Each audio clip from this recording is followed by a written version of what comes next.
Terrifier 3 was directed by Damien Leone, and as you can guess from the title, it's the third movie in the Terrifier series. The second one that came out a couple of years ago was in fact a massive success. There was a huge amount of word of mouth that went out, especially when it came to the crazy depraved stuff that happened in that movie, and so a lot of moviegoers were curious to see what that would be, and it led to the movie being a huge success. And so naturally a sequel seemed inevitable, and here we begin 5 years after those events, where Sienna Shaw, once again played by Lauren Lavera, is trying to get over everything that happened. She has PTSD, panic attacks, she's obviously still going through it when it comes to everything that happened. But as this is happening, Art the Clown is back, and he is once again on a killing spree, and this is all taking place during Christmas. This is a Christmas-themed horror movie, and it very much commits to that, from the visual aesthetic of the entire thing, down to the fact that Art mostly looks like Santa Claus for the entire film.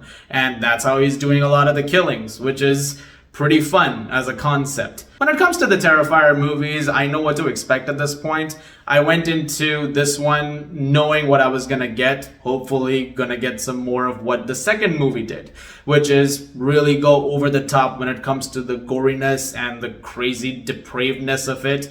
And if it manages to do all of that with some really fun sequences and some cool performances at the center of it, Terrifier 3 has that. This is a movie that very much manages to recapture a lot of that, and it leads to a fairly solid third movie. Now, if you're someone who doesn't like what these movies are doing at any point of time, you didn't like what the first one did and you didn't like what the second one did, then there's a good chance that you're not really going to have as much fun with Terrifier 3 either.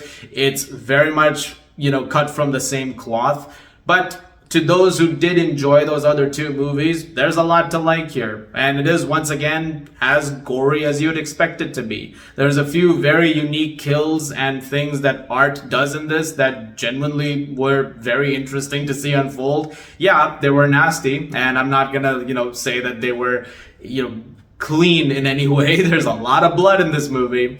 But just some of the more, unique setups that are done, can't admit but be impressed with the practical work over there, especially when it comes to the effects, which this is a much bigger movie than the other two. It really feels a lot more cinematic, and there is that quality to it throughout when it comes to the filmmaking. But it still manages to retain its roots thanks to Leone just knowing exactly what this needs. And the same extends to the performances as well. Once again, you get a great turn from David Howard Thornton as Art the Clown. He's really relishing in this role. You can tell he has just the most fun every single time he plays this character. And even when he has to completely mutilate people on camera, the guy is just having a blast doing it. He's also very funny at times, which is good because you need to maintain that dark sense of humor with Art. And so there are moments where, obviously dialogueless, he will react to something or, hear someone say something and, he'll have a visual response to it. And speaking of great performances, Lauren Lavera, once again, is really great as Sienna. What she's doing with this character is extremely interesting. And with the third movie, I think there's even more that she does, expanding on the second movie's story with her. And she's excellent in the role. And I'm glad that, we get to see a lot more of her in this movie when it comes to developing that aspect of her, like especially when it comes to how certain things are possible. Like if you watch the second movie, then you're probably wondering, how can she do that? How is this happening? The third movie has some answers to that, which I also did appreciate. In that sense, one of the good things about 3 as well is also how it develops on those things. There's a lot of storyline with Terrifier 3. There's a lot of stuff going on, especially when it comes to building up relationships around Sienna and understanding how everybody is connected to her.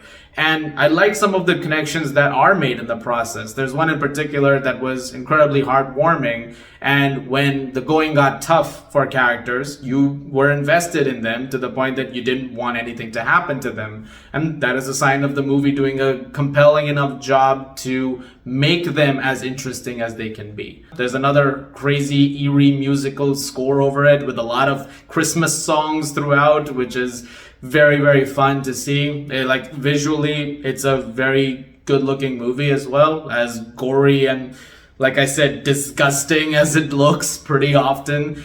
But then again, that's part of the Terrifier experience. You know what you're paying for and you get exactly that. Now, that's not to say it's flawless at every single point. A lot of the issues that the first two have, some of those are in here too. Yes, it could be a little better when it comes to some other stuff when it goes, comes to the plot lines. There's a couple of things going on that aren't as interesting as the main storyline, and those are pretty easily discarded in the long run. You don't really do much with that. But then again, I don't think that's something that a lot of people are necessarily thinking about while buying a ticket for this.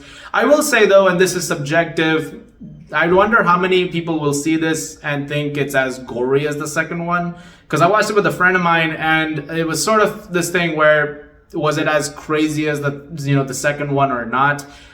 Personally, I feel like it does get pretty crazy, but then again, I'm also at that point where I feel like, say what you will about this, I feel like I'm almost desensitized at the point now to just how much craziness can happen on screen. Again, I don't know what that says about me, but I'll leave that to the viewer. That is entirely up to you. That being said, it leads to a really insane third act that I really enjoyed and was actually pretty bold. There are some decisions made that I was quite surprised by, and I actually found it to be very unexpected in the process.